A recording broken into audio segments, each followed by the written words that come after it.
All right, guys, what up? Welcome back to the Brandon Coin YouTube channel. I'm not going to hold up your time too much because this isn't necessarily a huge, big thing, but it is at the same time. So, let me jump on over here.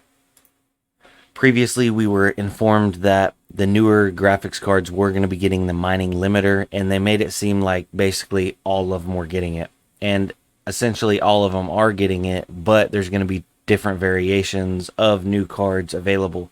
Um, so those were going to be the LHR or light hash rate models, and it looks like they're going to sell alongside non-light hash rate models. So does that mean they might be cheaper or more expensive? I'm not sure. I would imagine any kind of card that is less performance in any way than the same card should be cheaper, but who knows? But according to PC Mag, Nvidia's plan to expand its Ethereum mining limiter to more RTX 3000 graphics cards has an ironic caveat.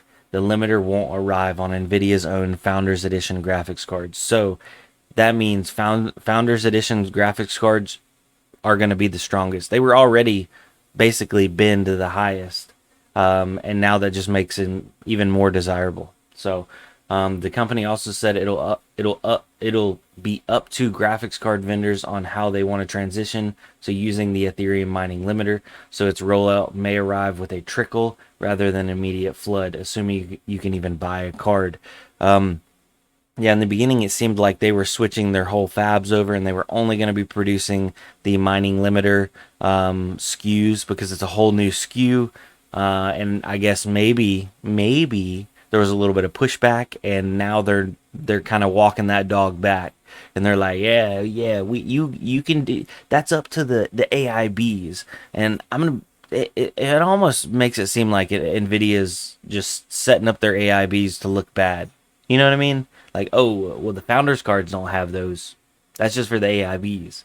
But this is Nvidia, and let's not lose sight of that. So Nvidia's goal is to begin shipping the first 3060 Ti, 3070, and 3080 cards with the Ethereum mining limiter later this month. The boxes and online listings for these products will be labeled with light hash rate or LHR to signify their mining capabilities are restricted. So whenever you're buying something, just note and be careful if you want it for mining, or heck, even if you want it for gaming and you want more resale value, not buying a LHR model may be in the cards for you. Now, if these LHR models come out and they're dirt cheap, heck, I'd probably even buy a couple of them. I don't think that's going to be the case, though. So, PC Gamer reports that Nvidia won't bring the mining limiter to the Founders Edition cards, which continue to restock about every 2 weeks on Best Buy. The Founders Edition is a limited production graphics card sold at MSRP. At this point, we don't have plans to make versions with the LHR, Nvidia told us in an email.